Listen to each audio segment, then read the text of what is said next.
Chapter 15. Opposition. Many readers of the Ringing Cedars series can already attest to the opposition that has pitted itself against a harmonious lifestyle, a lifestyle favorable to both physical and mental health.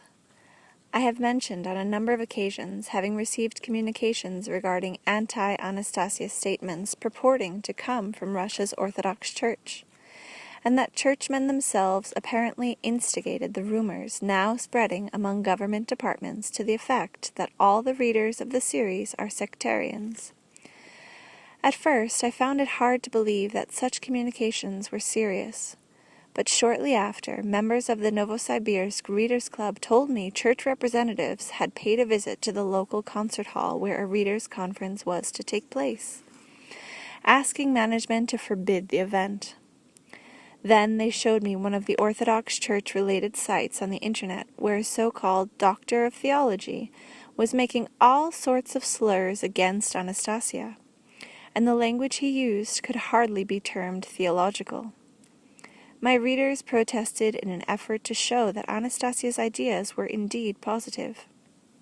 But apparently, the doctor of theology was not able to discuss this point, preferring instead to focus on the question of whether Megré was my real name or a pen name. After that, people started sending in newspaper articles from various regions of the country, which looked almost like cartoon copies of each other. Indeed, from the writing style, uniform phrasings, and malicious inventions, it was readily apparent that they had all been drawn from the same original source. Finally, there was something quite extraordinary in connection with the St. Petersburg Vystrecha Drama Company's performance of a play called Anastasia, based on the Ringing Cedars series. On the 23rd of July, 2002, the troupe arrived in Vladimir and staged a performance in the Tanev Concert Hall. The play was to have been presented in Tula on the 25th of July. On the 24th of July, the local newspaper ran a front-page appeal from the missionary office of the Tula diocese, urging people to boycott the production, saying that both the books and the play were promoting a return to paganism. It was a case of rampant fear-mongering. In spite of that, the Tula performance went ahead, playing to a full house. But when the artistic director of the Vystrecha Theatre showed me the article, I and others who read it immediately came up with a set of identical questions addressed to the missionary office of the Tula diocese. How can you criticize a play you haven't seen? The only performance before Tula had been in Vladimir only a couple of days before. To all intents and purposes, Tula was the premiere. In St. Petersburg, however, Orthodox priests came to see it, and afterward thanked the actors for a most spiritually inspired production. They said we should have more plays like this. The conclusion is inescapable. A phenomenon like Anastasia is constantly under the watchful eye of some kind of opposing power. This power may be located entirely within the borders of Russia or outside as well. In any case, it has at its disposal a far-flung network capable of reaching to currents running through the masses of people, capable of accelerating or retarding these currents at their own discretion. The stories about the priests told by Anastasia and her grandfathers are taking on increasingly real and specific shape. They had begun to express themselves in concrete actions of today. Her grandfather said that the high priest, who forms the ideology of whole peoples, has stopped opposing Anastasia, but the system created by the priests will carry on the opposition for centuries to come, and this has also been confirmed by real-life events. The zealots who implement the opposition on a local level have proved themselves incapable of figuring out what is really going on. They seem to be acting as though they had been pre-programmed, making sweeping and completely unfounded accusations against Anastasia. For example, in response to the question, "Should we all go live in the forest?" Anastasia replies, "There is no need to go live in the forest. You need to clean up the place you have been polluting first. The press, however, has been putting out statements to the effect that Anastasia is urging people to abandon their city dwellings and children and go off to live in the forest. So one can draw the conclusion that some kind of agencies are actively endeavoring to hinder the promotion of Anastasia's ideas, namely that each Russian family should be granted a hectare of land to establish a kin's domain. Naturally, Anastasia's opponents try not to mention this idea, preferring instead to scare people with their fictitious inventions. Naturally, I wanted to defend both the idea itself and the readers of my books from slander, and from the other obstacles standing in the way of reaching the high goal. Defend them? But how? And from whom? Specifically. After all, even the slanderers must have real names. They have their own masters and interests, but Anastasia's supporters have their own research center. I don't know their names personally, not by a long shot, but their ideas and conclusions are quite fascinating. For example, the counteraction is aimed not directly at Anastasia, so much as at the national idea, currently taking root in Russia. It arises from an intermediary source, as though local followers each received a cue to take action, independently of each other. These followers are to be found in various social strata, including the clergy. Their methods are primitive, slander, and the propagation of patently false rumors, and when necessary, taking over the movement's leadership and discrediting it. The research center managed to establish who it was that stole a computer containing the manuscript for one of my forthcoming books, and found out about a secret plan for taking over the Anastasia website. But who tried to replace my Anastasia's books with others that looked similar on the surface, but in fact were aimed at leading people away from her ideas? And how could they possibly do this? I was also told the same forces were organizing a smear campaign, using the same methods in each case against Anastasia, academic Shechnin's school, and the singer Nikolai Baskov. And just what, the readers may well ask, has Baskov got to do with all this? He is a very pleasant young man, with a rich and powerful voice, and that is precisely what is driving these forces mad. Imagine this young Russian with his top-notch voice suddenly singing, "The dawn is now breaking over the great ringing cedars' fair branches, and illuminating the tribes of the pure planet Earth with its luster. With a love sigh, the heavens pour forth all the help they can muster. Interplanetary breezes caress the grand dream with romances. From every seed springs a mighty idea, a messiah from every child's perpetua. In a bright ray will awaken Rosia. God bless Rosia and Anastasia." This song was sung by a children's choir at the launch of the book Who Are We? At the Oktyabr Concert Hall in St. Petersburg. It has also been performed by modern bards and was featured in the video Take Back Your Motherland People. It was written by a school teacher from the Belarus and seems to be taking on a kind of folk song status. Perhaps Baskov will sing other patriotic songs which will strike a chord in Russian hearts. These new national initiatives, harbingers of a Russian renaissance, are obviously threatening to someone. I was told there was no need for concern, and asked not to speak about what was going on. I was assured that this was simply a first opportunity to study the methods and pinpoint who was specifically behind the ideological subversion aimed at any positive tendencies in Russia. And I would have gone along with that. Let it be dealt with by the competent authorities. However, and you must excuse me for this, there is one subject on which I cannot remain silent, despite my promise to the contrary. If I did not speak out on this, I would forever lose my self-respect. I cannot remain silent about the attacks on academic Chechenin school, on its teachers, on its educational innovators in general, and especially on the children. The pupils at Chechenin school, along with their teachers, have decided to build a second school, this time in the Belgorod region. Under an agreement with a local organization, they began refitting the interior of an allotted accommodation to suit their needs.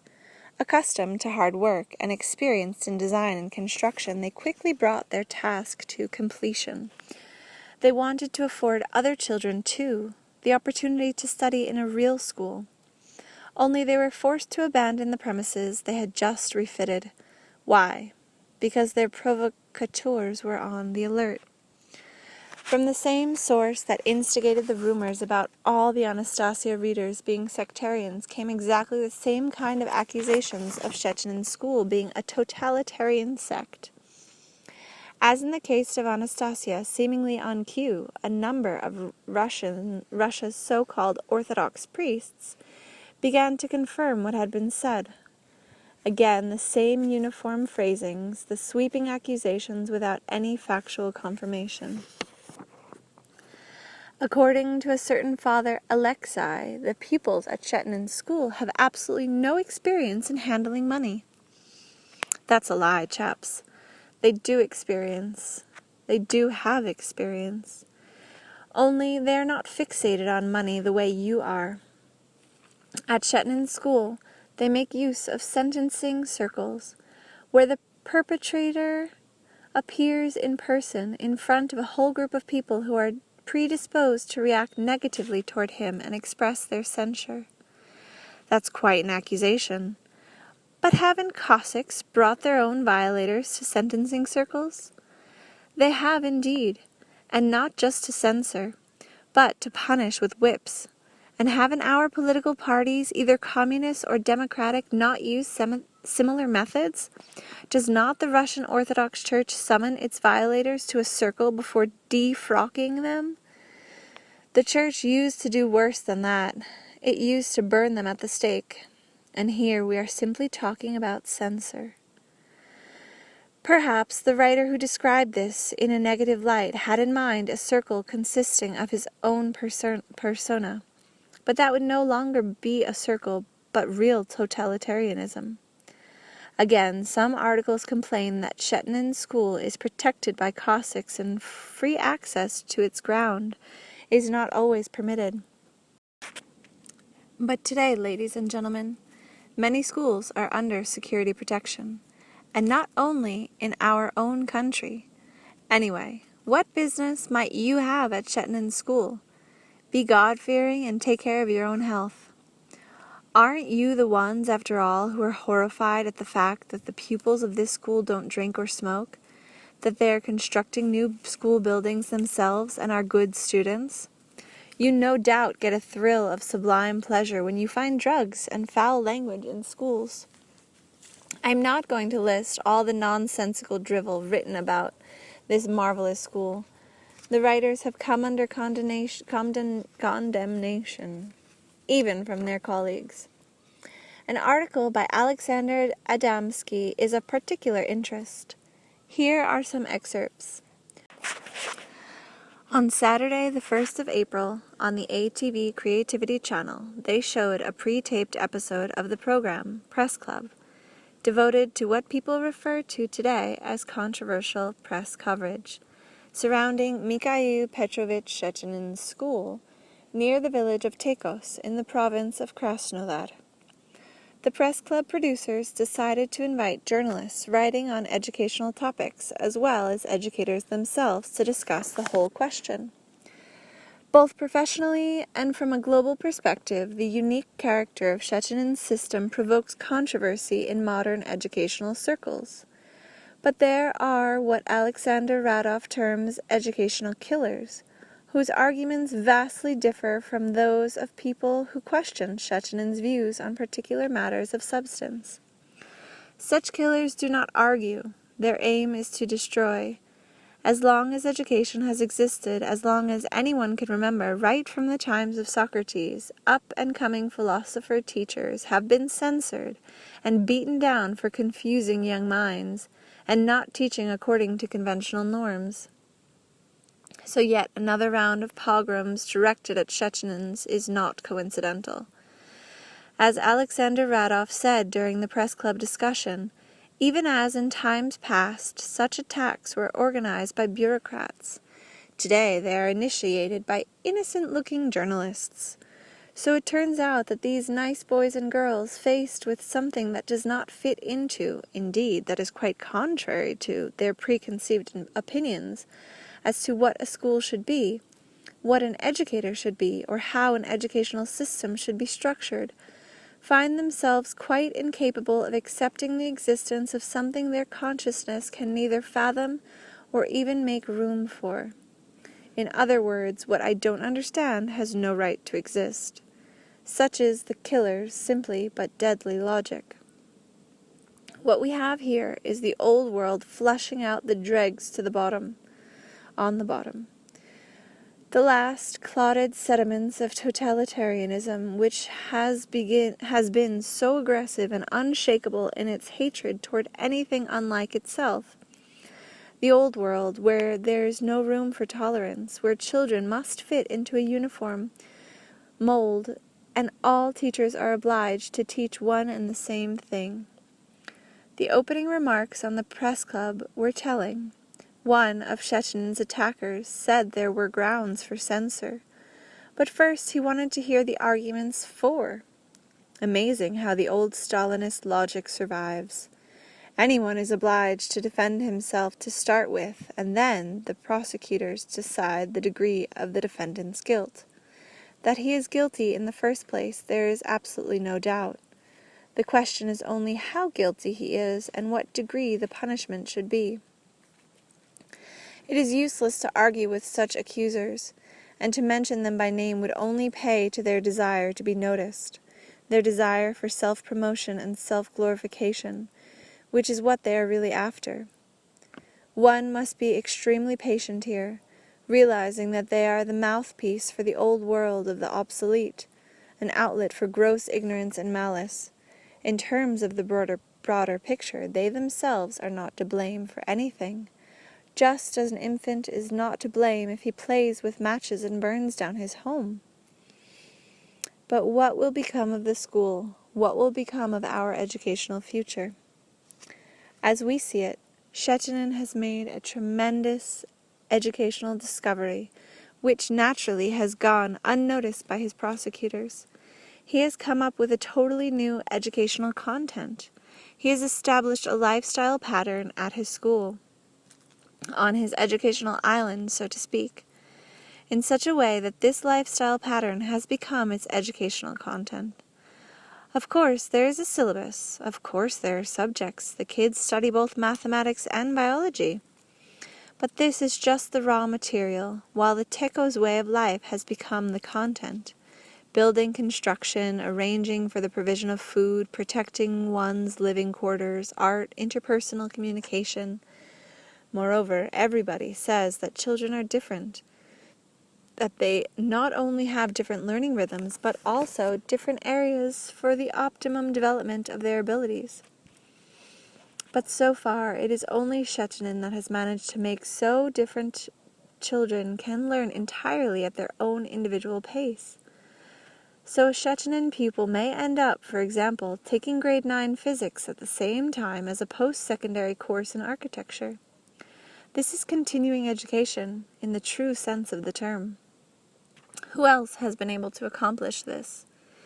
It is a challenge even to imagine such a thing, yet alone think it through and put it into practice. Of course, Mikhail Petrovich Chechen is a genius. Of course, he is an artist, a thinker, and a prominent exponent of our culture. But by the very same token, neither he nor his creative genius can be squeezed into preset frames and clichés, either laudatory or derogatory. Chechen is someone whom one not only can but must engage in argument, someone to study with, and yes, someone definitely deserving of praise. An artist, after all, cannot live without some kind of praise or recognition. But Chechenin is not someone to be pushed around. Nobody should be pushed around, and nobody should be utterly destroyed, because sooner or later shame will have its own. It's only in a mob mentality that people assert themselves by destroying others. The way to assert oneself in normal human society is by expressing respect and love, not only toward oneself, but toward others as well. You can condemn such ideological killers all you like, but what is that to them? They see condemnation as their reward.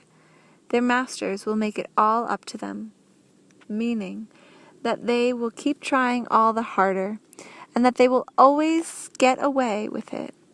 How can they be punished anyway? People have simply expressed their own opinions. They have simply made a mistake, and no punishment has been decreed for mistaken opinions. Yet they are not mistaken. In labeling the school a totalitarian sect, they have merely been pursuing a specific goal, namely, stopping the public authorities from extending a helping hand to the new marvelous beginnings in Russia. Very few government officials, after all, will bother going to the school itself to ascertain the real status of things firsthand. They will most certainly try to keep as far away as possible from any contacts. What if there really should be something wrong with the school? They might ask themselves. Hence, the school is put in a defenseless position, an easy target for the killers who are just waiting to deal their well-calculated blows. But what are we doing to help? After all, we see it's not just the teachers that are under attack, but the children too. Look, more than 300 Russian children are being trampled in the dirt, vilified and insulted, and this has been going on for 2 years now. I don't believe it's Russians who are doing this. It's nowhere near part of the Russian character. But we are passive observers of this poisoning. Highly placed government officials and ordinary people alike are passively observing it. We are passive witnesses to an all too obvious pushing around and moral bashing of children. Who is doing it?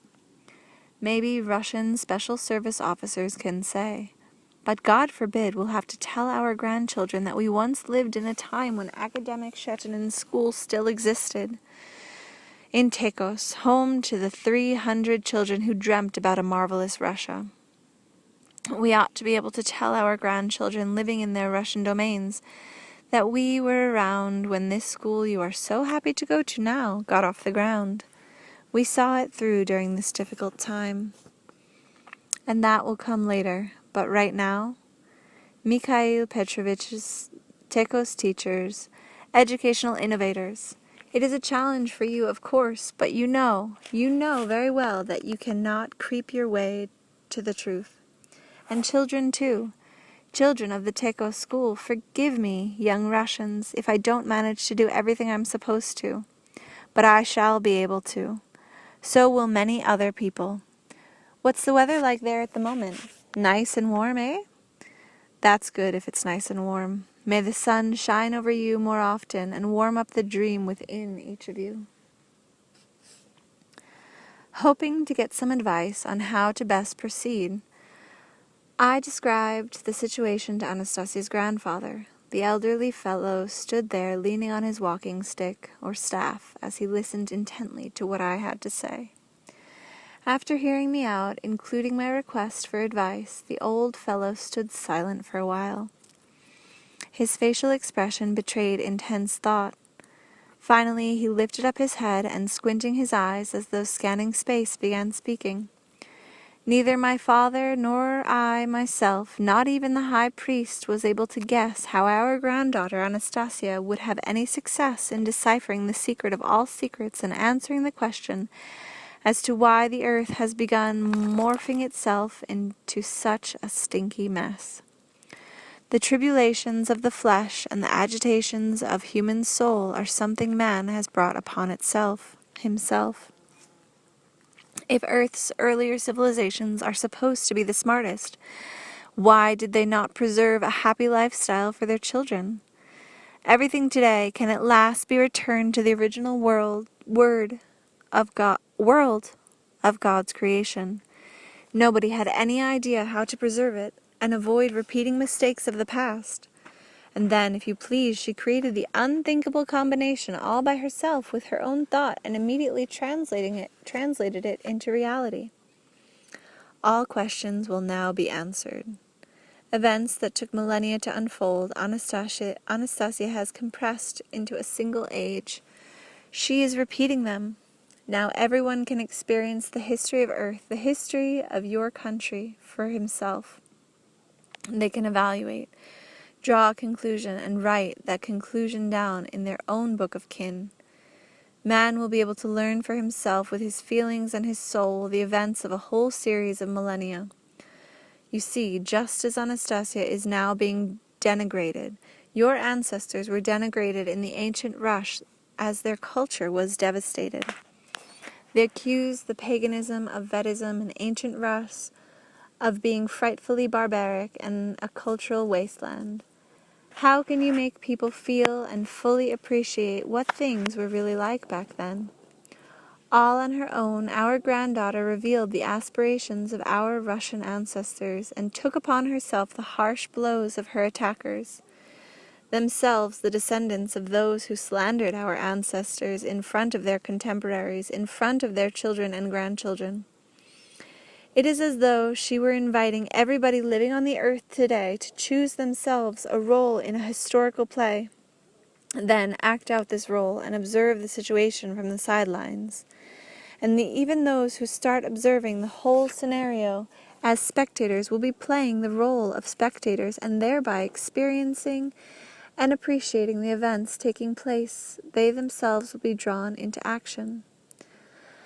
I've got a bit ahead of myself. You wanted to know who is responsible for the insults and hindrances. I'll give you an answer. After all, that's not hard for a priest. It is people that have been responsible for obstructing anyone who has understood and been inspired by the ideas expressed by our granddaughter Anastasia. Not just any people.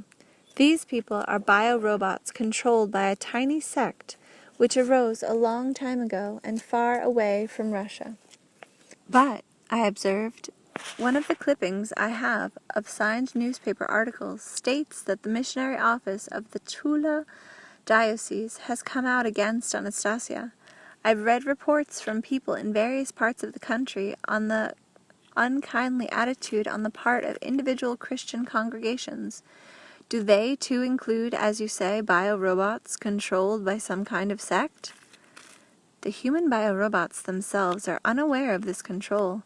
They were simply pre-programmed a long time ago. The programmers had not foreseen anything on the order of Anastasia, and so the program experienced a major malfunction, pointing it down the road of self-annihilation. I can't put together details like that in my head. Where can I find confirmation? If you can't put them together in your head, then put them all together according to your own sense of logic. Anyone capable of thinking will find it in their own sense of logic.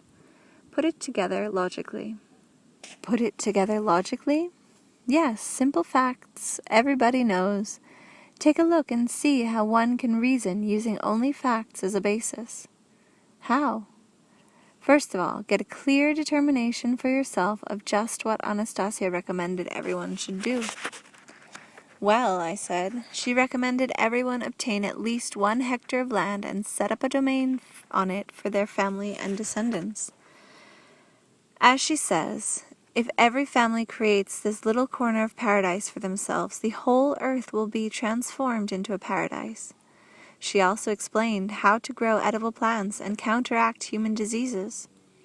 Furthermore, she talked about a healthy lifestyle, child raising, and an appreciation for nature, stating that nature is comprised of God's thoughts and solution.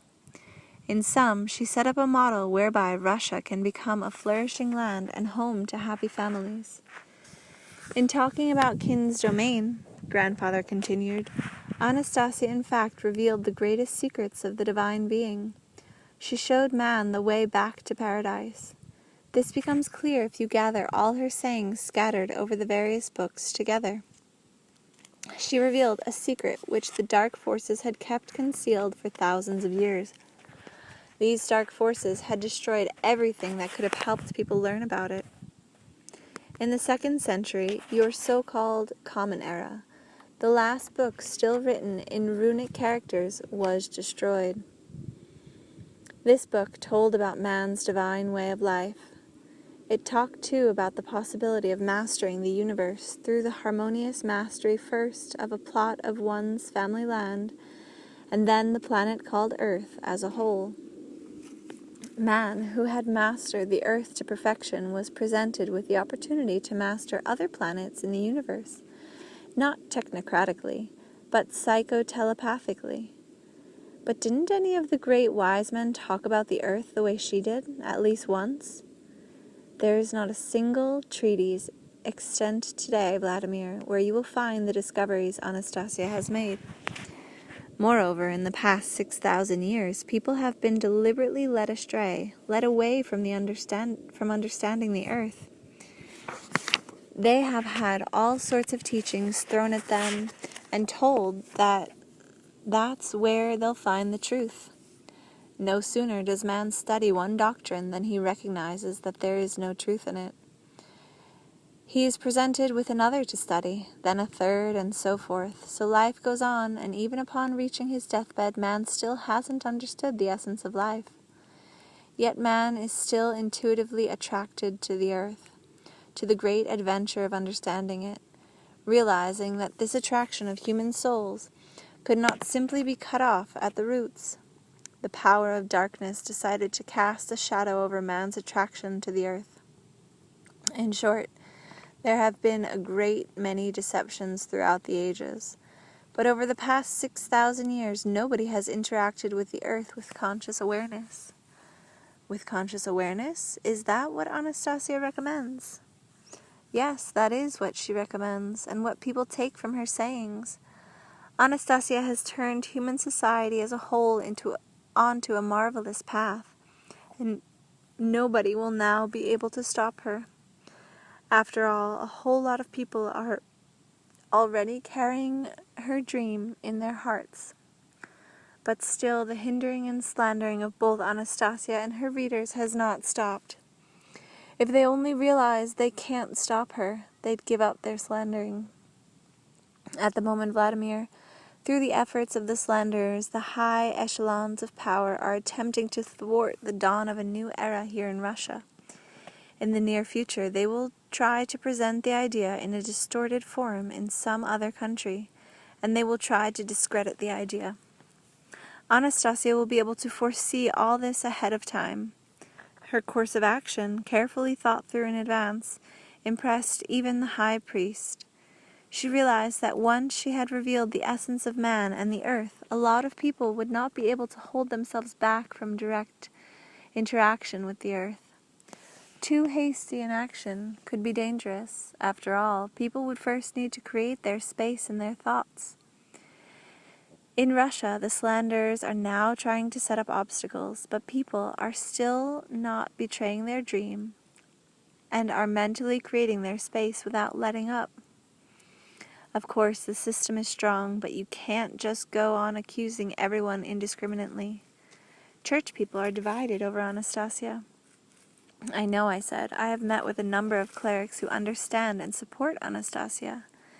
You and your readers must be aware of just who in the world might be disadvantaged by information surfacing in Russia today.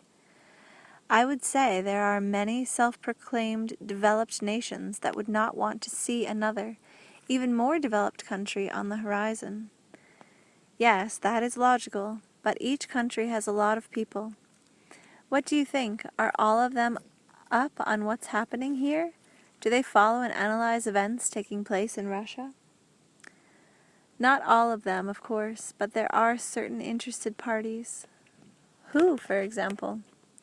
Who? Well, for instance, the companies that deal in medicines and supply them to Russia in large quantities. They would be disadvantaged if Russians stopped getting sick. And beyond that, there are a great many foodstuffs we import from abroad today. If Anastasia's plan were to be implemented, it would be the other way around. Russia would export foodstuffs to many countries, and in that she would have no competition. Which means Anastasia's plan would turn out to be unprofitable, not to the populations of these various countries, but to certain classes of people. And these might be located in just about any country, including Russia itself. Do you agree? Yes, in general I do. Now tell me, this class of people who possess enormous capital, might they not have their own intelligence services following global development trends? Of course, all major companies have such services. If they didn't, they would go bankrupt. There are even schools set up to train such people. All right, so major companies have services providing them with intelligence from various countries, and in turn, they can influence the creation of favorable conditions for themselves? Yes. You agree. Good. If you pursue this line of reasoning, you will come to the conclusion that national governments have similar services at their disposal. There are many examples of this in history. The most significant of all is a tiny Jewish group which is involved in the governing of America, Europe, and Russia, though they have merely been an instrument in the hands of the high priest. What's the connection between this group and the Christian dioceses that have come out against Anastasia? I indicated that those who serve as biorobots are this type of people. They arose under the influence of the priest's program and the tiny Jewish group that is spread out in various places. Where is the proof of such statements? In historical facts, they need to be examined meticulously and impartially. Chapter 16. To Jews, Christians, and Others. In appealing to Jews and Christians, I am counting on the understanding of at least some adherents of these two mutually exclusive ideologies. I realize not everyone is aware of the reason I felt compelled to touch upon this topic. The mere mention of the subject in my previous book touched off a chain of hurt feelings, even though the essence of Anastasia's sayings was only one aim, namely to shed light on the causes of conflicts between peoples. The same conflicts that have been going on incessantly over the past 5 millennia. As I was working on the present volume, common sense dictated that it would be better to avoid the theme of Jews and Christianity altogether. Why stir up a good part of my readership and cause them to become disposed against me? Nevertheless, in view of the information in my possession, I do not feel I have a right to withhold it, no matter how distasteful it may seem to some people. In presenting descriptions of the Jewish pogroms which have been going on for millennia, I simply cited historical facts, trying my best not to offer personal commentary on the events described or to treat them too subjectively. My only goal here is to try to prevent yet another large-scale pogrom against Jews which could take place simultaneously in several countries. Such a pogrom could conceivably be significantly greater in scope than that unleashed during the era of Nazi Germany. In fact, it is almost inevitable. Only one thing can prevent it: a sufficient understanding of the causes of previous pogroms, along with corresponding actions to remove these causes. I shall try not to resort to the statements made by the recluses of the Siberian taiga. Anastasia and her grandfather, even though they carry more and more weight with me personally with each passing year, since others might interpret them as sheer invention, I shall endeavor to draw proof simply from well-known facts, or facts which can be easily attested by anyone who wishes to. And so, as it is known from historical sources, anti-Jewish pogroms date back to the time of the Egyptian pharaohs, and over the last millennia they have occurred approximately once every 100 years in various countries which had become Christianized by that time. Their scope has been expanding with each passing century. The last large-scale attempt to annihilate the Jews occurred in Nazi Germany from 1939 to 1945. Jews were burned in concentration camp ovens, shot execution style, and poisoned with gas. Various sources estimate the number of Jews exterminated during this time to be in the neighborhood of 6 million. The regularity of recurring events connected with the extermination of the Jewish population of various countries over more than 1 millennium clearly and convincingly attest to the existence of certain causes behind these events. At the same time, somebody has been attempting to carefully conceal the true causes. The mass media, the press, radio, and TV have been painstakingly trying to avoid this most contentious issue. It only takes a single mention in the media to provoke accusations of inciting racial hatred. In fact, racism can be incited more readily by remaining silent about the sensitive and controversial issues facing society today. A great many facts attest to society's sensitivity to the Jewish question. Many people will remember a speech by a Russian general, a member of the State Duma, in which he declared, in effect, "Get all the Jews out of Russia." A number of Duma members condemned the general. Naturally, he was given no coverage in the press. Nobody started an argument with him. Why? Was it because this general was just one lone voice supporting such a view, making it hardly worth wasting precious airtime on the whole Russian public's arguing with just one person? I dare say, though, he is not alone. He has a lot of company, not just among his fellow generals, but among Russian civil servants, among Russian youth. The numbers of people willing to blame all their troubles on the Jews are steadily increasing. The silence on the part of the press is allowing them to build up to a critical mass. I can cite figures which more than eloquently attest to this. Since 1992, more than 50 anti-Semitic books have been released in Russia by various publishing houses. This rather sizable number does not include materials published by the underground press, nor a multitude of newspapers and magazines. You won't find these publications gathering dust on store shelves or in publishers' warehouses.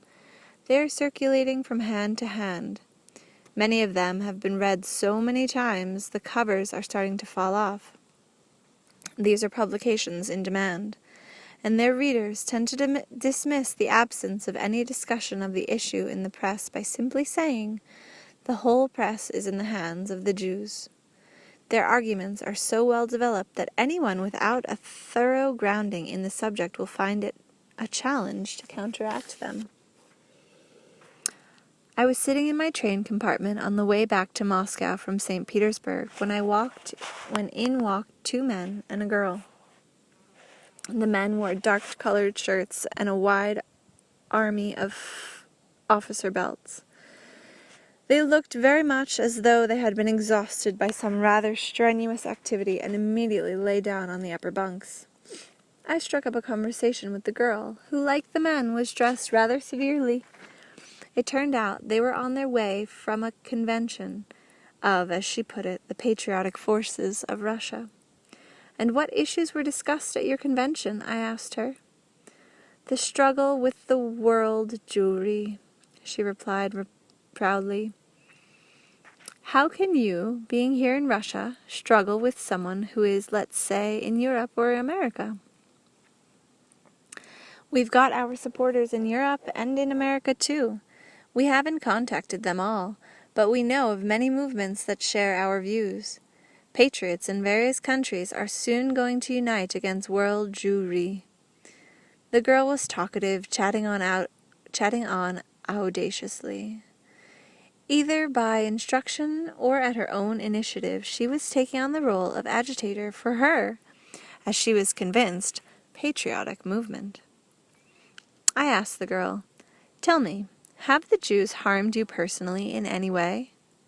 "Sure they have. Because of them I'm forced to live in a poor and filthy country which keeps kowtowing to the West and licking up its crumbs." "But what makes you think the Jews are the cause of the failures in our country?" "'Cause they've got this special plan of action. They deceive and plunder one country, then another, then a third. And no sooner does the first get back on its feet than they start cleaning it out again. They don't even consider us human beings. Just look at what is written here. This is a copy of several passages from their Talmud. Handing me a slim pamphlet, she opened it to a particular place, and I began reading. I shan't reproduce these citations here, as back then, during our conversation, it was hard for me to tell how much they actually corresponded to the Talmud. I was already aware that according to the Old Testament, the Jews consider themselves to be a chosen people, but that's not the point. I was so struck by this young patriot's rampant aggressiveness that I felt it was high time to get to the truth of the matter. The root cause of the incessant conflicts within many countries lies in the existence, within one of the same society at one and the same time, of two mutually exclusive religious ideologies. Let us examine the question of just what is religion. First and foremost, it is an ideology which shapes a particular class of man, plugging him into a particular program of action. Religion, in this case, the religion of the Jews, defines the Jewish people as exclusively chosen by God, and even concretizes and regulates its actions in response to other peoples. Christianity, on the other hand, says that a Christian man is a servant, and some will get to relax in paradise only after his earthly life. It's hard for rich people to get into paradise. You must love your neighbors and share your possessions with them. The Talmud says, it's all yours, while the Bible says, give it all up. A good combination. These two mutually exclusive ideologies arose from one location, i.e., Israel. But that doesn't mean that they were worked out by Jews themselves. That's not the point. What is significant here is the inevitability of conflict. The inevitability of conflict between adherents of the two ideologies can be attested by examining even the behavior of very young children. Let's say we tell one child that all the toys he sees belongs only to him, while we encourage another child to give up the toys he owns when another needs them. What then is the result? The second child may agree to hand over his toys once or twice, but he won't exactly feel love for the one who takes them. Sooner or later he will want at least something back, but nothing will be offered to him. As a result, he will either start crying or try to use force. And so it turns out that two differing ideologies may serve to facilitate conflict, even between children as yet unborn. In a case like this, nationality doesn't even come into the question.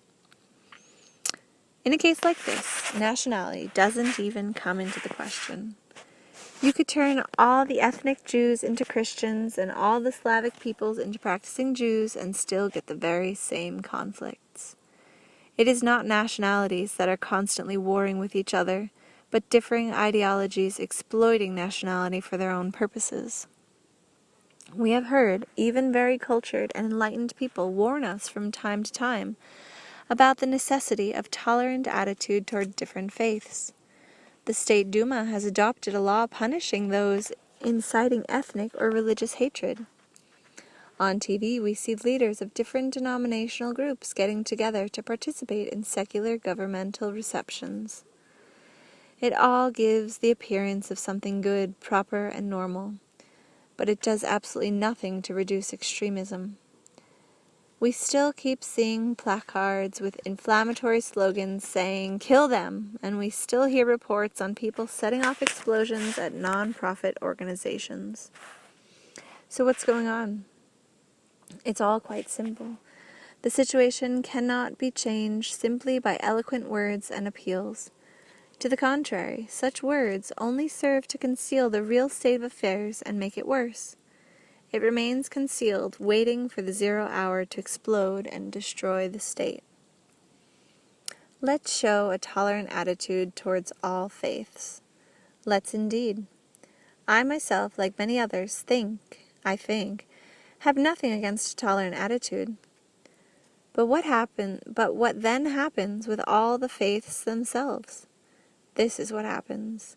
Each one of them tries with all their might to become as strong as possible and attract to their ranks the greatest possible number of followers.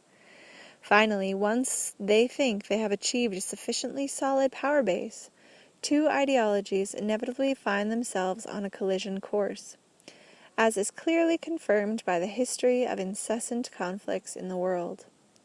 But over the course of many centuries, mankind, as though pre-programmed, continues to make the same mistakes over and over again.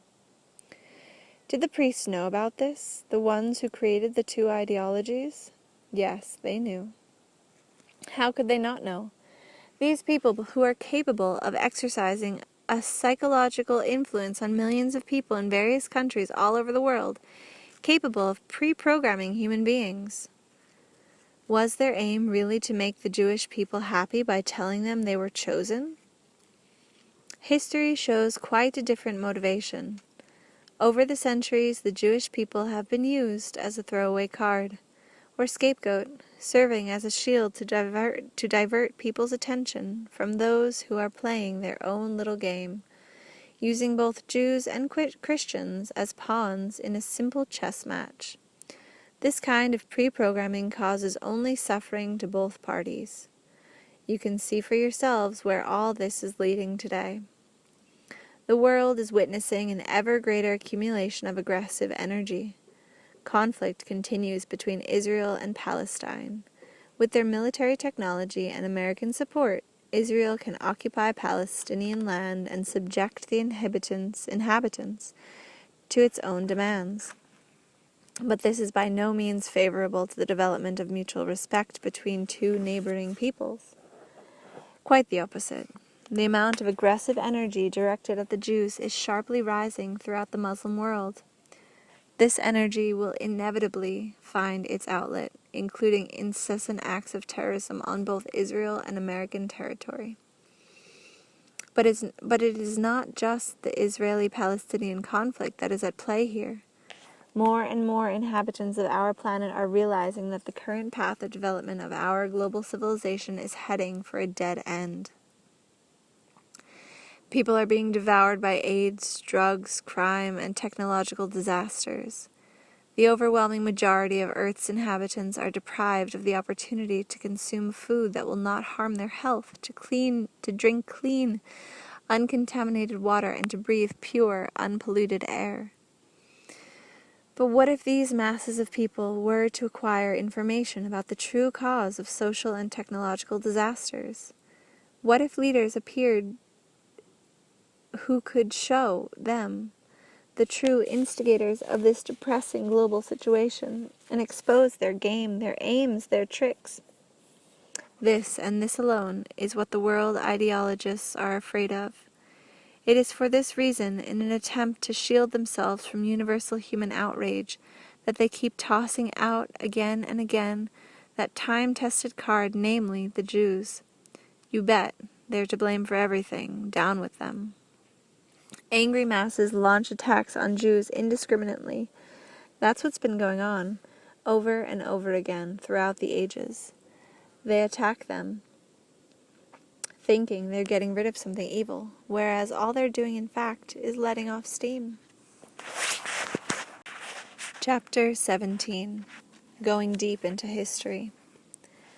The account told me by Anastasia's grandfather struck me as being quite extraordinary, and yet quite simple in its proof of the extraordinary.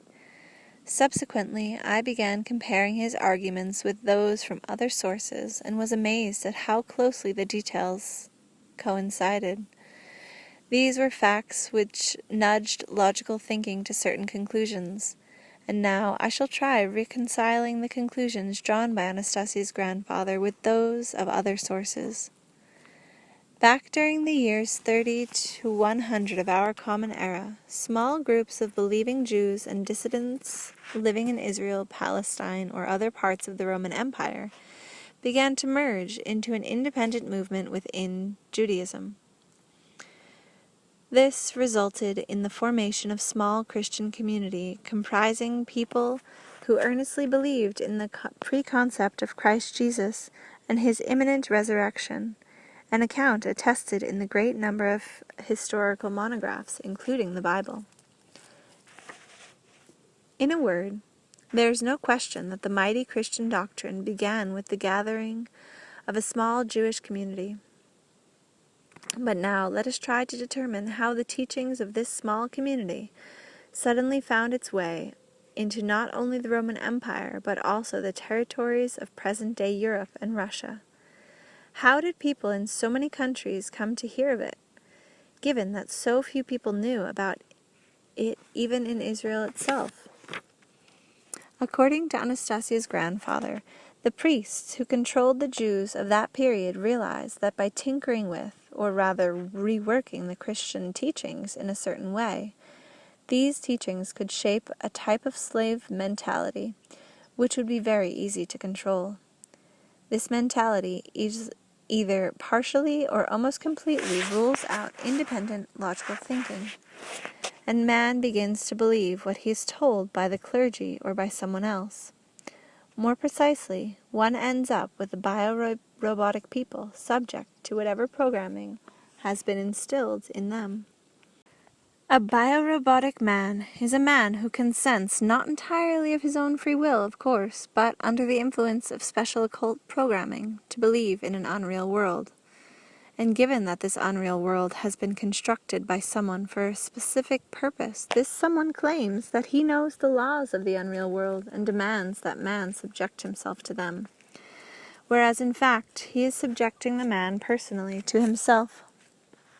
Next, the priests of Judaism, who at the time had not just the knowledge but also the practical experience of inculcating self-serving teachings into masses of people, trained hundreds of preachers from Christian ranks, gave them money, and sent them off to various countries to instill the priests' own self-serving teachings into the local populations.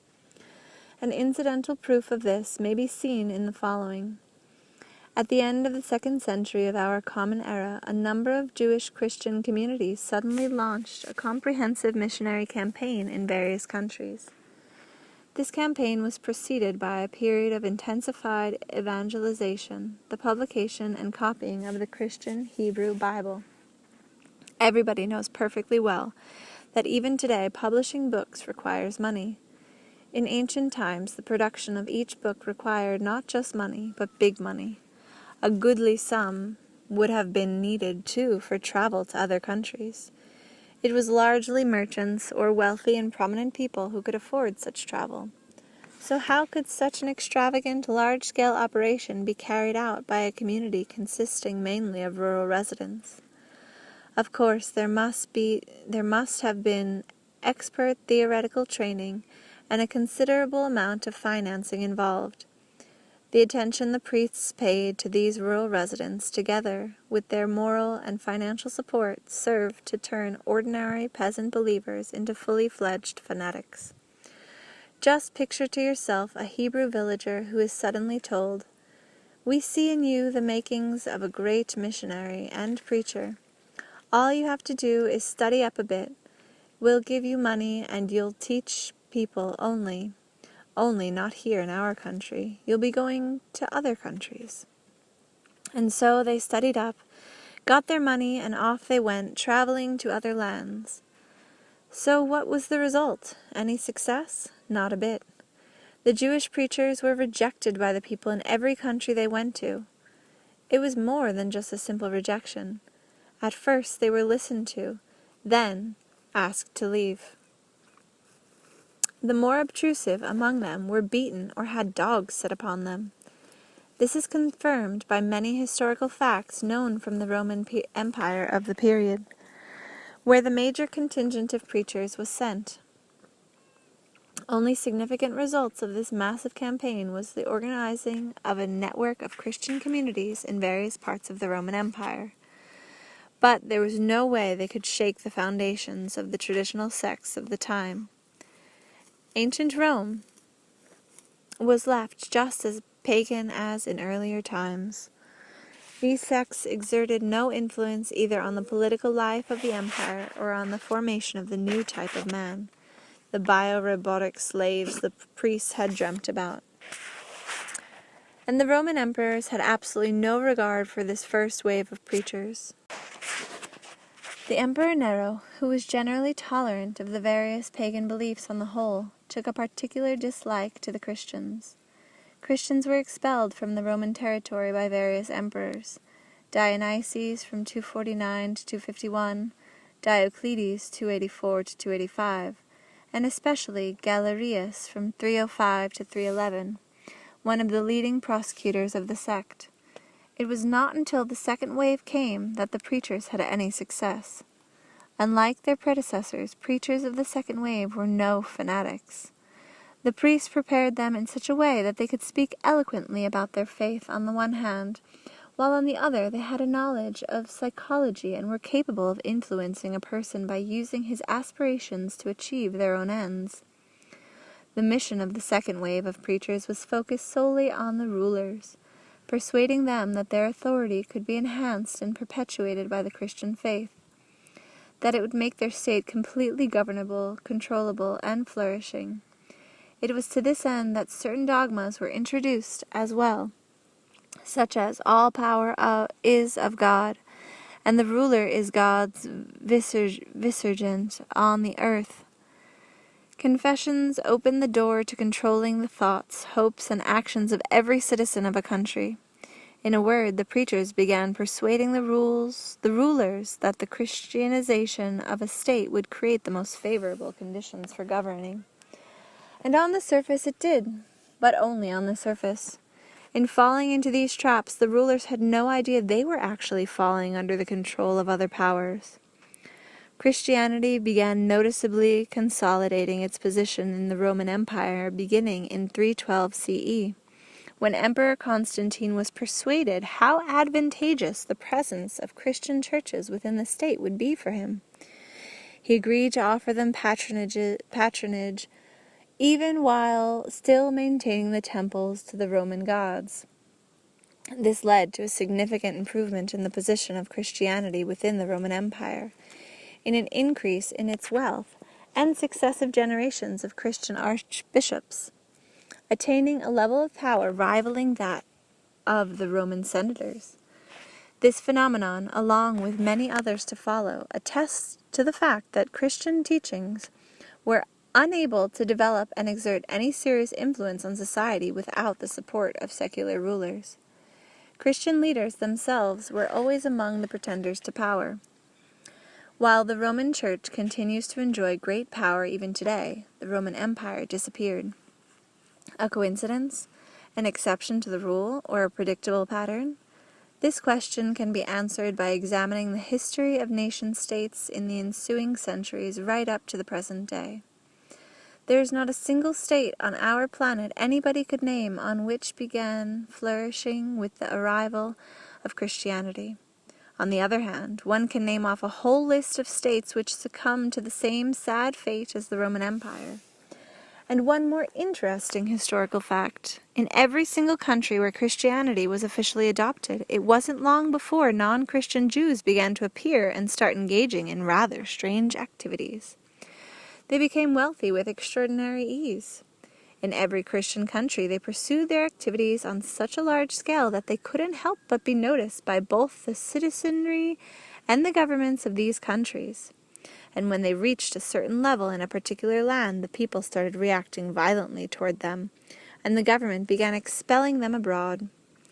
We have access to a whole lot of reports of anti-Jewish pogroms in various Christian countries dating back to the beginning of the 11th century. In 1096, dozens of Jewish communities were plundered on the Rhine and their residents exiled. In 1290, Jews were expelled from England. At the end of the 4th century, more than 100,000 Jews were exterminated in Spain. Granted, sometime later Jews quietly began coming back to these countries. This list of historical facts could all too easily be added to, but no need.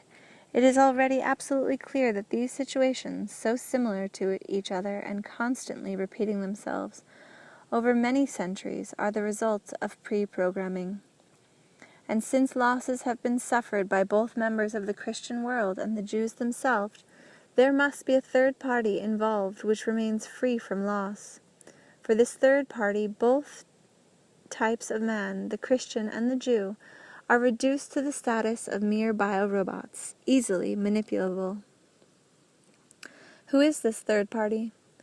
Historical researchers attempting to dig out the roots and discover the essence of the lawlessness that has been taking place constantly in the world over to the millennia have always pointed only to the Jews. They are to blame for everything, or so the claim goes. But if there exists a third power, both the Jews and the Christians turn out to be nothing but puppet biorobots in the hands of this third power. But is it possible to determine and prove its existence today? Of course it is. By what means? By means of historical facts and logical thinking. You can judge for yourselves. Within the Jewish society, there is one tribe in particular, or layer, ethnic division, caste. You can call it what you like. The name doesn't really matter. For brevity's sake, let's call them the Levites. Some historical sources say the Levites were descendants of the Egyptian priests. Other, more familiar sources, in particular the Old Testament, give us to understand that the Levites occupied a special position among the Jews. For example, according to Hebrew law, they were exempt from participation in military action. They were not compelled to pay taxes or tributes to anyone. The Levites were not included in the Hebrew census described in the Old Testament. When the Hebrews were on the march and the time came to make camp, the tribes of Israel, numbering anywhere from 50,000 to 150,000, pitched their tents in a circle, each one in a pre-designated spot. There were indications of the north, south, east, and west coordinates, as well as the locations where guards were to be posted. The Levites invariably occupied the center. Hence, protection of the Levites fell within the duties of all the other Hebrew tribes. And just what did the members of this class of Levites do? It was their duty to appoint from among their ranks of officials to conduct services and enforce Jewish laws which, among other things, regulated what to eat, what to do with apostates, and where to go. The laws were strict and specific. They covered all one's waking hours from morning till night. They showed what lands people could occupy, also from whom they should fight. Thus the Levites were the de facto rulers of the Jewish people, and, all things considered, most definitely qualified for the job. It is hard to tell whether the Levites were actually Jews themselves. Few of the laws every Jew was supposed to abide by extended to them. For example, while the universal Jewish law required circumcision of a child on the 8th day after birth, the Levites were exempt. Thus, with their knowledge of the secret science of the Egyptian priests and their capacity to do experiments, engage in observation and contemplation free from military duties, and the work routine everybody else was so accustomed to, they have been in a position to constantly perfect their knowledge from generation to generation, right up to the present day. Now, how could that be, up to the present day? People may wonder why we haven't heard about the ethnic group or social class known as the Levites. The English, Russians, and French, for example, everybody knows about them.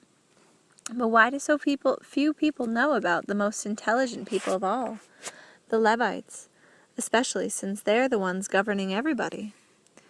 The reason is that just like the Egyptian priests, they too must remain in the shadows. In case anything happens, full responsibility will fall on the Jews, the ones who carry out their will. Jews have been persecuted for centuries in various countries of the world. Persecuted for what? For using any means they can to make as much money as possible. And many of them are successful. Anyway, what have the Levites got to do with this? What benefit or interest would it be to them if Jews in England, Spain, or Russia went about their politicking and transferred a major part of public or private funds to their own bank accounts? In other words, pocket the money for themselves. Wouldn't both the rulers and the people of some country or other catch sight of this ugly phenomenon and start a violent reaction against Jews and mistreat them? Something like that could go all the way up to the Levites, hence the impression of illogicality in the actions of the wise Levites. And what point would there be in the Levites helping the Jews with sound advice or in coming up with clever intrigues for them, manipulating whole nation-states at a time? Well, as it turns out, there is a point. As a matter of simple, direct, and specific interest. Money? Wealthy Jews, no matter what country they find themselves in, are obliged to pay a part of their profits to the Levites. Proof? Take a look. According to the Old Testament, the Hebrews are obliged to give a 10th part of their income to the Levites. Here is the exact wording from the Bible. All the contributions from holy gifts which the Israelites set aside for the Lord, I give to you and your sons and daughters with you as a due in perpetuity. This is a perpetual covenant of salt before the Lord with you and your descendants also. The Lord said to Aaron, You shall have no patrimony in the land of Israel, no holding among them. I am your holding in Israel. I am your patrimony. To the Levites I give every tithe in Israel to be their patrimony in return for the service they render in maintaining the tent of the presence, in order that the Israelites may not henceforth approach the tent, and thus incur the penalty of death. The Levites alone shall perform the service of the tent, and they shall accept the full responsibility for it. This rule is binding on your descendants for all time. And they shall have no patrimony among the Israelites, because I give them, as their patrimony, the tithe, which the Israelites set aside as a contribution to the Lord. Therefore I say unto them, You shall have no patrimony among the Israelites. The Lord spoke to Moses and said, Speak to the Levites in these words, When you receive from the Israelites the tithe which I give you from them as your patrimony, you shall set aside from it the contribution to the Lord, a tithe of the tithe. Your contributions shall count for you as if it were corn from the threshing floor and juice from the vat.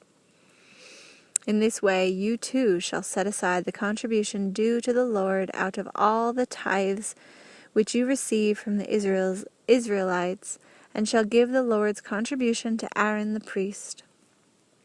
Out of all the gifts you receive, you shall set aside the contribution due to the Lord, and the gifts which you hallow must be taken from the choicest of them. You shall say to the Levites, when you have set aside the choicest part of your portion, the remainder shall count for you as the produce of the threshing floor and the winepress, and you may eat it anywhere, you and your sons, and your households. It is your payment for the service in the tent of the presence. Someone might wonder how the Old Testament, more than 2,000 years old, relates to our modern times. There is an answer. Aren't there still rabbis and other clerics among Jewish believers today? Of course there are, and of course the majority of Jews still observe their religious canons. If that is so, then just try to picture the colossal amount of capital held by the Levites scattered through the banks of various countries.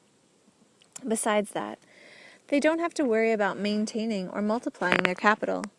Most bankers in a lot of countries are Jews, and that is their job.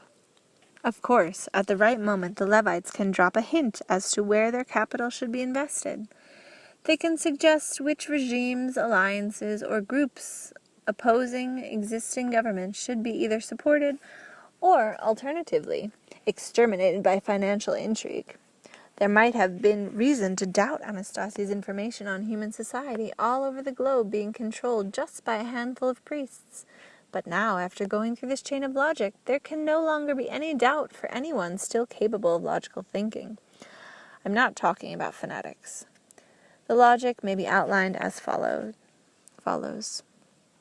Approximately 1 million Jews came out of Egypt under the control of the priests.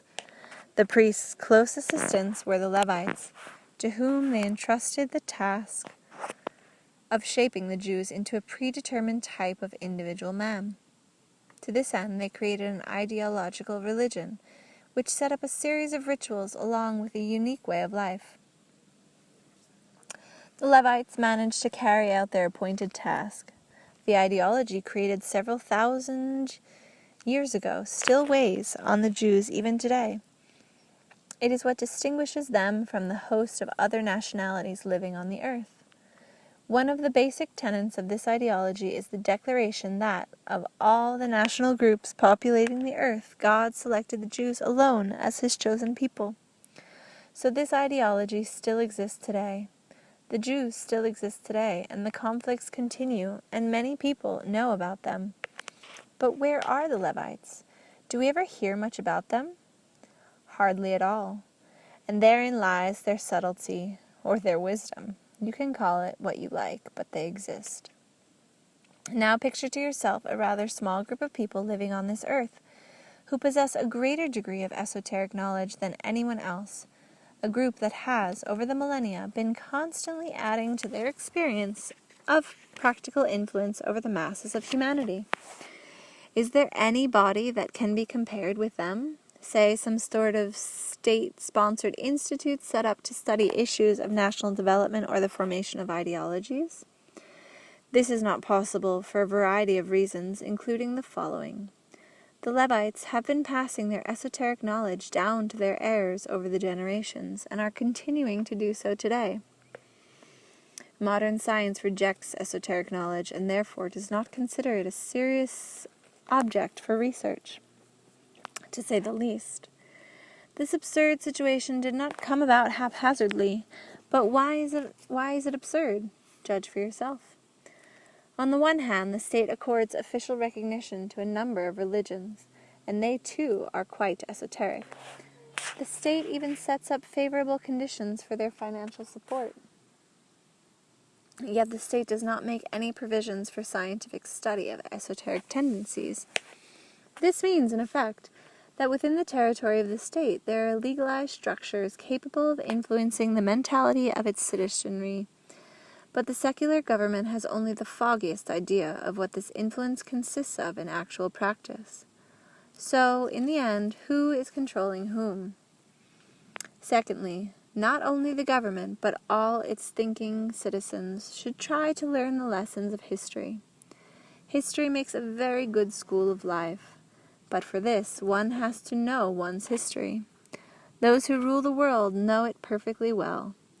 Most people, however, and that includes those in the government, know next to nothing of the history of the state in which they live. More than that, the little history they do know is distorted. Russia is a perfect example.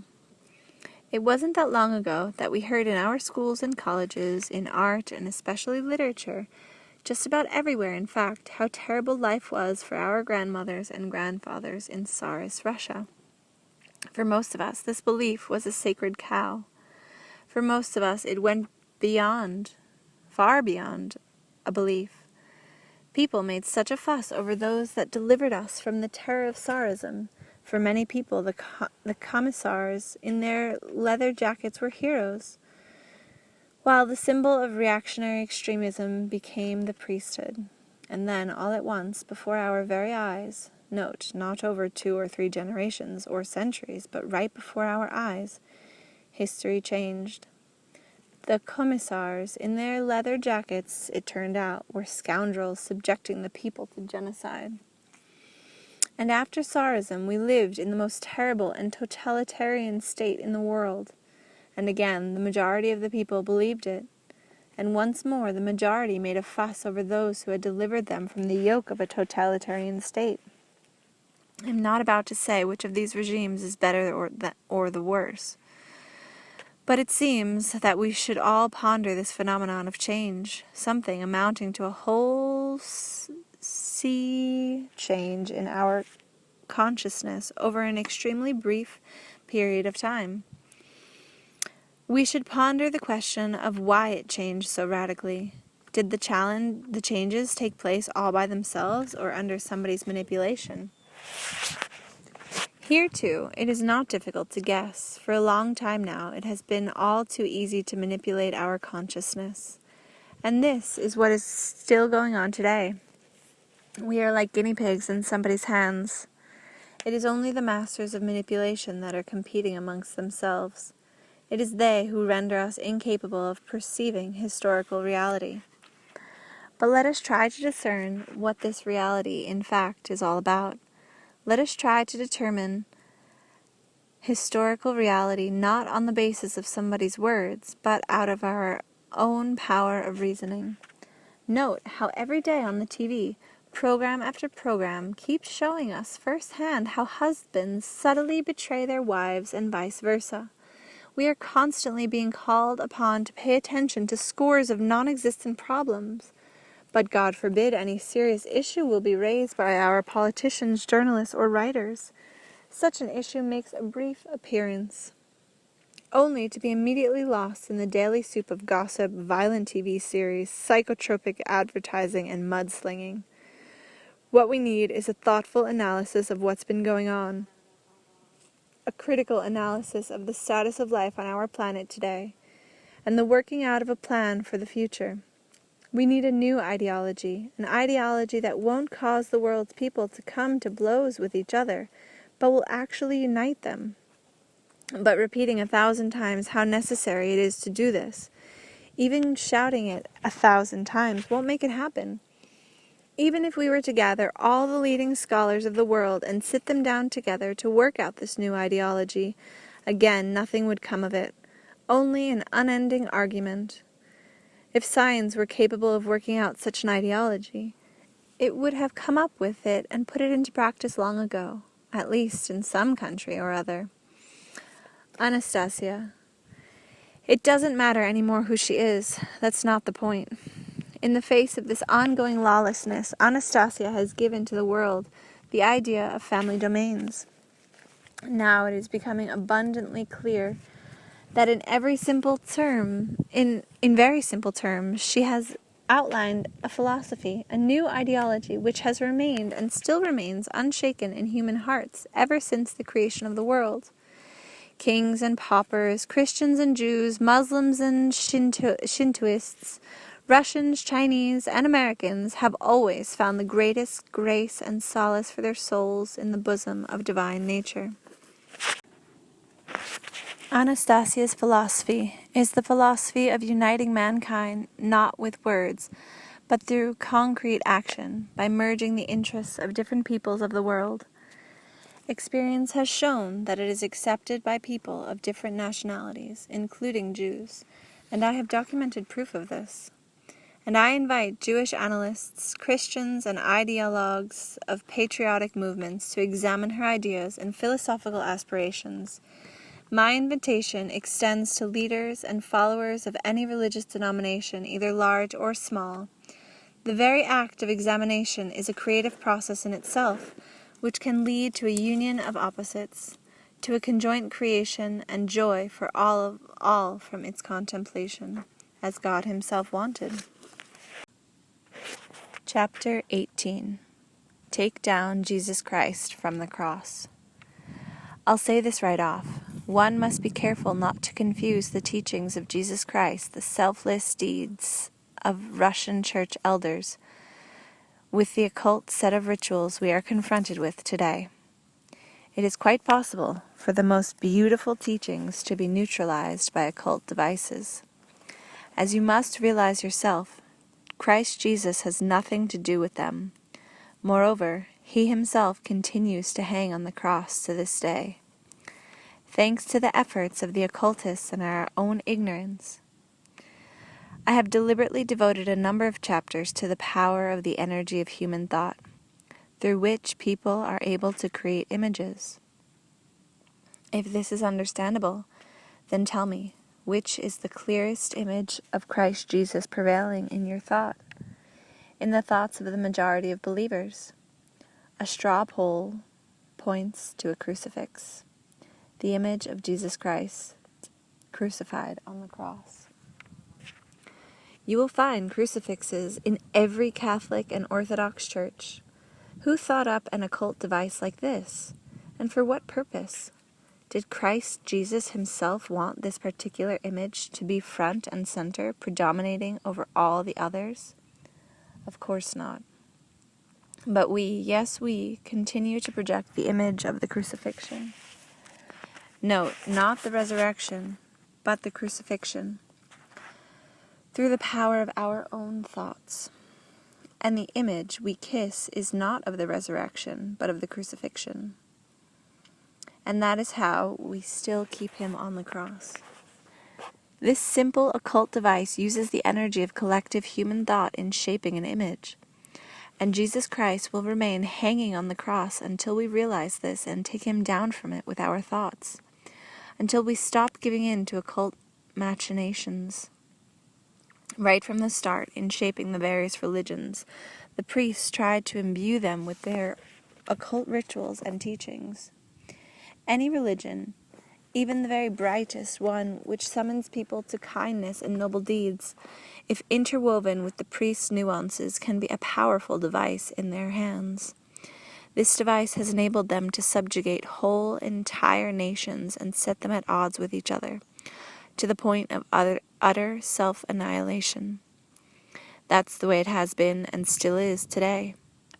Many contemporary religions still today involve occult rituals and teachings whose meaning and degree of influence on mankind is known only to the priests.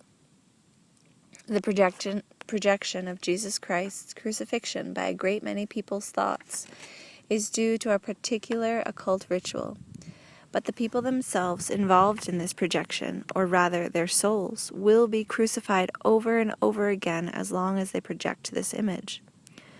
The collective thought of the crucifixion is so strong that it can penetrate right through to the flesh of the people today. Jesus' bleeding wounds periodically appear on the bodies of certain believers. This is known as stigmata mystery. Many scholars believe that the stigmata, or bleeding wounds, are a symptom of mental illness. I would add that this is not a disease affecting a single individual, but rather a whole segment of society, and that its root cause is an occult ritual observance induced by the priests. However, instead of making a thorough investigation of this phenomenon, some enterprising people have exploited for commercial purposes. Take, for example, the city of San Nicolas in Argentina, home to the stigmatic Gladys Mota. All around her house are signs of a brisk trade in everything directly or indirectly connected to her. Anastasia's grandfather put it this way: people murdering each other along with what you call terrorism is rooted in the teachings of the priests which they have infused into many religious denominations, both large and small. They're the ones who came up with the doctrine that man's true divine life is not on the earth, but somewhere in another dimension. They're the ones who invented the image of a paradise apart from the earth God himself created. It is because of this doctrine that so many religious fanatics manifest an attitude of neglect toward life on the earth. It takes but a small amount of pressure exerted on their mind to induce them to kill either themselves or others. Anastasia has tried to bring this information to our attention through many different words and phrases, but not everybody will grasp what she says. Not everyone will understand my words. You, Vladimir, along with your readers, should give careful thought to what we have said, and cite your own examples and proofs. A number of different voices blending into a single whole will be able to bring liberation. Look carefully at the root cause of war and terrorism today, and you will clearly see the influence of this monstrous teaching. The Siberian elder went on at some length on the subject. He appeared to be just a little excited, sometimes pausing to stroke the cedar pennant hanging around his neck before returning to the topic of how we ourselves need to be more aware of the manifestation of occult rituals and teachings. No spiritual teachers will be able to save the people from these doctrines if the people don't start thinking for themselves and learning to recognize it. Grandfather said, Believing that I had grasped the significance of his statement, I set about investigating the phenomenon of terrorism in our lives. In the future, this is something we shall have to do all together. I shall merely start the ball rolling. Chapter 19. Terrorism. And so, in recent years, a wave of acts of terrorism has swept across many lands. Memories of large-scale events, such as those of September 11th, 2001 in America, still haunt people's minds. A fearful terrorist act took place even more recently in our country, from the 23rd to the 26th of October 2002. Terrorists held more than 800 people hostage at the Moscow Theater Center on Dubrovska Street during a performance of the musical Nord-Ost. In between these two major acts of terrorism, quite a few others have occurred, not quite so spectacular, in various parts of the globe, claiming human lives. On each occasion, different governments have angrily denounced the terrorists involved. Their special services keep mouthing assurances that the guilty parties will be punished, at the same time increasing the level of precautionary security measures.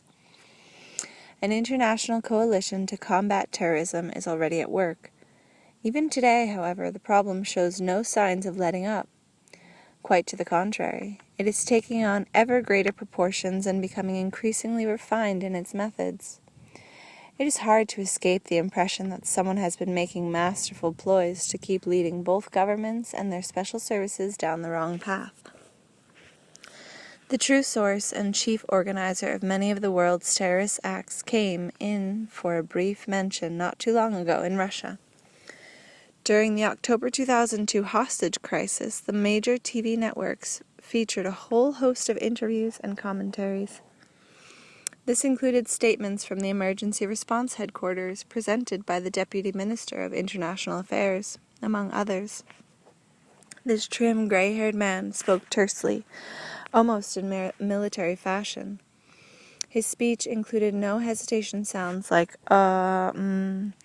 His sentences were marked by thoughtful content and sensitivity, indicating his thinking was relatively quick and precise. He was one of the first to declare that we are dealing here with religious fanatics. Quite possibly, not very many people paid attention to this particular phrase. For many who did understand, it resounded like a bolt from the blue. For the very first time, from the lips of a Deputy Minister of International Affairs, yet one of the fundamental tenets of terrorism was called by its real name. This was followed by the floating of another concept, Islamic fundamentalism. Rumors began circulating that Islamic fundamentalists had declared war on Christians and Jews, Israel, Russia, and the United States of America in particular. The question arises as to how to fight against religious fanatism. I suggest we all calm down and take a more thoughtful look at the situation. Let us first decide whether religious fanaticism is found only in Islam or whether it exists in other religions as well. Of course the latter is true. Let's not forget history. The numerous Christian crusades. Think of the painting of the Boyarnya Morozova. Think of the names of all the martyrs ready to sacrifice their lives for the sake of some religious dogma. Martyrs who were elevated to sainthood after death. The fact becomes patently obvious that it is not religion as a whole, but rather specific dogmas infused into various religions which make people indifferent to their own life. The religious suicide fanatic is quite confident that, far from being indifferent to life, he is crossing over into real life. How does this happen? Among any community of believers, Muslim or Christian, there can always be found a group of radical adherents to a particular dogma, whose faith can be honed by occult rituals to the point of fanatism. The result is a kind of biorobot who believes in something he himself can't see or understand logically. Subsequently, those who are familiar with the functioning of the mind know perfectly well what buttons to press on this biorobot, and they press them. Not with their fingers, of course. They simply indicate the target the biorobot is to destroy for the sake of a bright future. Then the biorobots begin to work out the termination operation on their own and proceed to carry it out. Their own earthly life no longer has any meaning for them. They are, after all, confident in their own transition to a better, heavenly existence. And so long as there exists the doctrine of goodness being attainable not on the earth but somewhere else, no army or special services will succeed in eliminating suicide bombers. Let us picture the following situation. Let's say the special services belong to the major powers, have got together, and through their joint efforts have managed to get rid of every last terrorist on the globe. But what will that change? New terrorists will simply be born, as long as the doctrine which produces them continues to exist. So, what is the solution?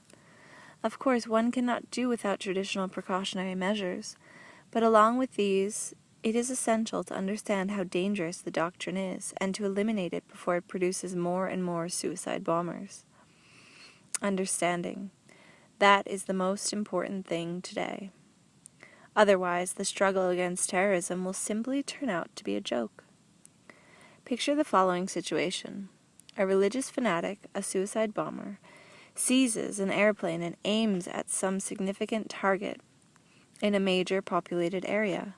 The authorities start negotiating with the terrorist. They tell them they are ready to meet any demands he has.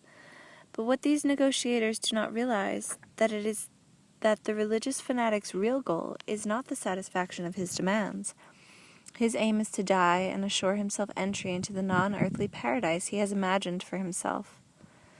This dogma of a non-earthly paradise projected by the collective thought of people of various denominations influences unbelievers too. For millennia now, it has been exerting a most destructive influence on all mankind. What I'm about to tell you may seem unrealistic, even phantasaical. Still, the only way to solve this problem without violence may be the following. It is absolutely essential that Orthodox Church patriarchs, Islamic muftis, religious elders, and above all, Christians, Catholics, and Muslims come together for a conference to carefully examine the situation in the world today and change the life-destroying doctrines in their religious teachings. It is essential that religious fanatics be helped to regain their human perspective on life. It is essential to declare, our Father is here on the earth and not somewhere else. And what if the religious leaders don't get together? What if they don't make any declaration like that? Not to worry, it has already been made. People aren't turned on anymore by the leaders of our religious denominations exhorting everyone to live in peace and friendship with each other. Just the mere statement that we will have nothing to do with terrorism is no longer believable. A more radical step is required. I indicated that a meeting and declaration such as this may be dismissed as unrealistic. Let's examine why. Why are we reluctant to believe that highly placed, highly religious leaders would not be able to simply come to an agreement amongst themselves? After all, if they can't come to an agreement, then what can you expect from rank-and-file believers? If they can't come to an agreement on their own, then common-sense elements in society and governments need to give them some help. It is absolutely essential that they talk amongst themselves and agree. Otherwise, bombs will start talking for them in a big way. Much better for the mind of man to do the talking, the mind of the children of God. At first glance, it may seem as though it might take a rather long time for Anastasia's ideas to effect any positive transformation in Russia, let alone other countries, seeing how gradually human consciousness ordinarily changes. However, experience has shown that in the case of many readers, it can change instantaneously.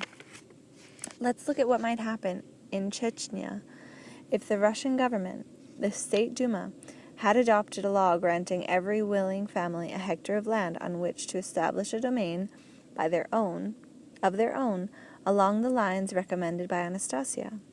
The 20,000 refugees who have been living with their families in tents for 3 years now would be granted their own domains. Over those 3 years, each of the same tents, which are now forming dirty tent cities, would already be standing on its own splendid garden. Some of the residents would have already managed to build themselves a house. Who is stopping this from coming about today? Somebody who favors not peace, but its opposite. Somebody who is trying to prevent any positive changes from taking place in Russia. Your efforts are wasted, chaps. I doubt any of you has even the foggiest idea of who Anastasia is, or what power she embodies within herself. I'll say one thing. It's not simply that she will create what she has thought up. She has already created it. It's already coming to pass, and your opposition confirms it. Any building site has its share of garbage, but sooner or later, they clean it up and plant flowers.